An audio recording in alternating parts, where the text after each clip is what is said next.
Hey everybody, it's Mr. Carr again. Today we're going to be talking about 6.4. See in the title it says CPCTC. Let's talk about what that is. Okay. What is CPCTC? If two triangles are congruent, not a lot of space here, then all their corresponding parts are congruent. That's what CPCTC stands for. Oof. Corresponding parts, congruent triangles are congruent. That's our shorthand for that. Okay. But bottom line is what we're trying to state is if we can absolutely prove that two triangles are congruent, then we can take it another step further and say anything else in the triangle, any of the other corresponding parts are also congruent. So here's just a very brief example of that. Triangle ADK is congruent to triangle TSK. I know this is true because if I look at the diagram, I have, here's a pair of sides, here's a pair of angles, and here's another pair of sides. So my reason is that side angle side. AD is congruent to TS. Now that I've proven that the two triangles are congruent, and I used one of my 5 reasons for two triangles to be congruent, I can now state AD is congruent to TS, and I'm going to just say CPCTC. Same thing with angle ADK. So angle ADK is right here. TSK is right here. Same exact reason. I can do it for angles or sides. CPCTC. Their corresponding parts are congruent thanks to them being congruent triangles.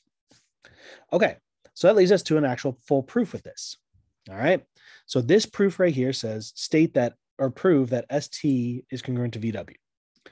So I'm looking at this one given the diagram. All right, so some things I can look at.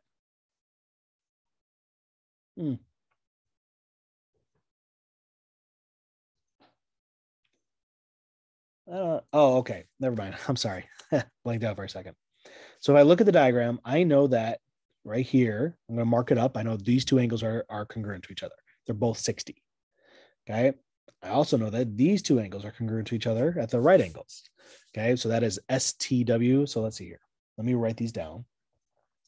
Angle TSW is congruent to angle WVT.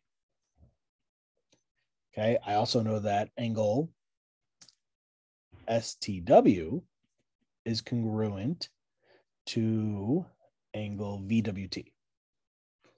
I know I'm changing the orders on purpose because you look at where I'm saying this. These are both the 60 degrees angles. These are the ones that are the right angles.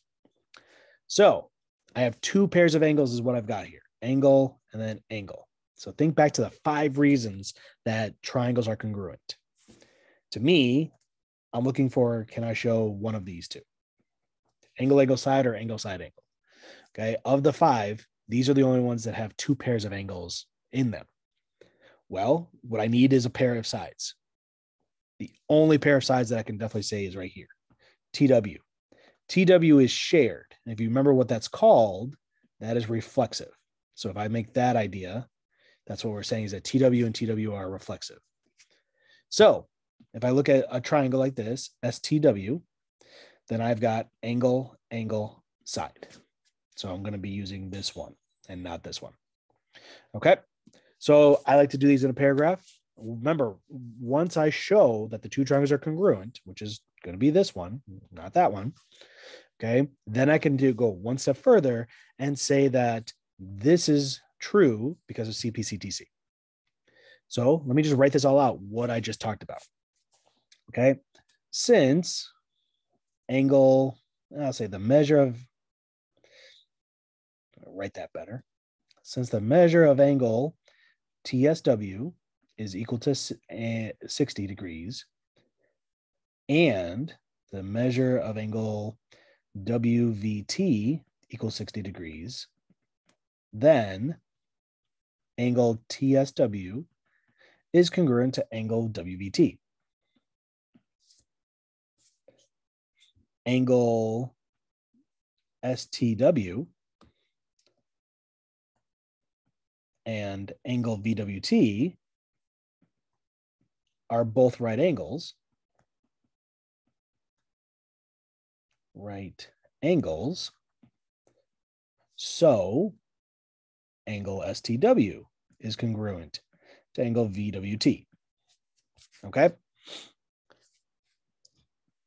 TW is reflexive on itself.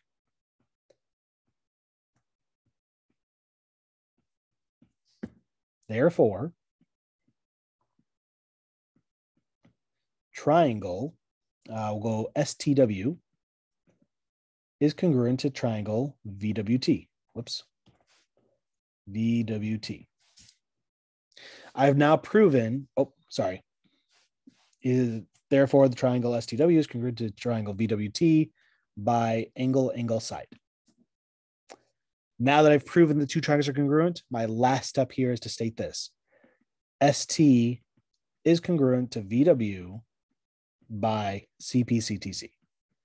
Okay, if I want to write that as a sentence, I would just say ST is congruent to VW because their corresponding parts of congruent triangles are congruent. But that's my shortcut, CPCTC. All right, that's it for these types of proofs. Anytime you're going to show that a pair of sides or a pair of angles are congruent, chances are you're going to go through the process of proving the triangles are congruent through one of the 5 reasons, and then taking it one step further to state this. Okay, we got a few other things to cover, some other properties of our triangles here. Perpendicular bisector theorem and the converse of it. If a line bisects an isosceles triangle's vertex angle, then it is a perpendicular bisector of the base. So here's the given information. Okay, I've got an angle bisector here, and it's an isosceles triangle. Therefore, it's perpendicular, and it's also bisecting this side. That's what we're stating with this theorem. It says here, why are the triangles congruent? Well, once I've shown that, I got a few things. I could do side, side, side. I could do side, angle, side. There's a few of them. Okay, I have my reflexive side here, so it doesn't really matter. There's a bunch of reasons for this. The converse of the perpendicular bisector theorem is also true. So if a line is a perpendicular bisector of an isosceles triangle's base, then it is also an angle bisector of the vertex angle. What we're saying is, if I know I have an isosceles triangle and I'm doing a perpendicular bisector here, the conclusion I can draw is that this angle and this angle are congruent. That's all. So it kind of works forwards and backwards there. So how I can apply that is just to a few of these problems. So here I have a perpendicular bisector. Okay, so I have this kind of a situation. Technically speaking, it's not enough to, I should have said something like this too, is that this is congruent to that, but it is what it is. So it's got a perpendicular bisector, and we'll say that those two angles are congruent. Therefore, we have these equal to each other. So I could just subtract by 10, and then I get 7 for x. Okay, so the length of FG, it's kind of goofy here, but the length of FG is just equal to 17. Okay, find the value of x and y in this case. So again, look at what I have. I have angle bisectors, and it's perpendicular. Okay, I should just say that's a perpendicular bisector as well. That's frustrating, but whatever. Okay, so we have this. So x, we're going to find by doing this. These two are congruent to each other. So x squared plus 2x equals 35. Now I have a quadratic, so remember to solve that. I'm going to subtract 35 over. So that x squared plus 2x minus 35 equals 0. If I do my factoring, multiplying to 35, multiplying to a negative 35, add to a positive 2. So I'm going to get x plus 7, x minus 5. X plus 7 equals 0. X minus 5 equals 0. So then I get negative 7 and positive 5. So double check that. Interesting. Technically, they both work, because if I plug in negative 7 squared plus 2 times negative 7, then I get 49. 49 minus 14, which is giving me 35. I could also do the same thing with 5, because 5 squared plus 2 times 5 is going to be 25 plus 10, which is also 35. So I actually have two good answers for x here. How about that? For y, I'm just going to go to a good old Pythagorean theorem. So one thing to remember with these perpendicular bisectors is that because the perpendicular, I'm creating right triangles. So I can do 35 squared is equal to y squared plus 21 squared. Okay, so we're just going to solve this one through Pythagorean theorem is all. So we got 35 squared. I'm going to pull my calculator out for this one. That's a big one. So 35 squared, going to give me 1,225. 21 squared is 441. So then I take 1,225 minus the 441 is going to give me 784 equals y squared. And then we do the square root of that. And I get 28 as my answer for y. Okay. All right. And yep, last one. Angle bisector theorem. If a point is on the bisector of an angle, then that point is equal distance from the sides that form that angle. So what we're looking at is here. We have an angle bisector, okay, and the angle is BAC. So the big angle we're looking at is angle BAC.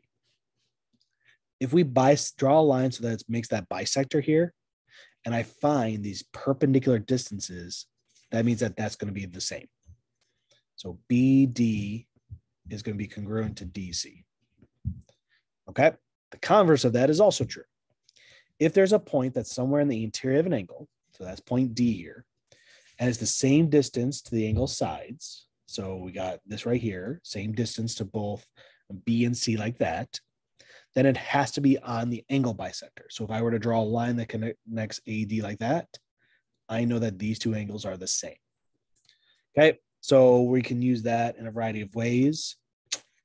So we're basically just looking for when are things equal to each other in a given diagram.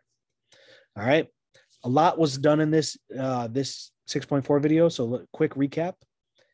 If I can show the two triangles are congruent, any of their corresponding parts are congruent because of CPCTC. If I have a perpendicular bisector of an isosceles triangle, if I have an angle bisector of an isosceles triangle, then I also have a perpendicular bisector for that isosceles triangle. But it also works forwards and backwards. So if I have an isosceles triangle with a perpendicular bisector, it also bisects the angle. And then the angle bisector theorem. So if I have any point that's on the angle bisector of a given angle, it is equidistant to the two sides like that. Same thing if I go the other way. If I have a point that is equidistant to two sides of an angle like that, then that point has to be on that angle bisector if I were to draw it in. All right. That is it for today. Take care, everybody. And we'll talk to you later. Bye.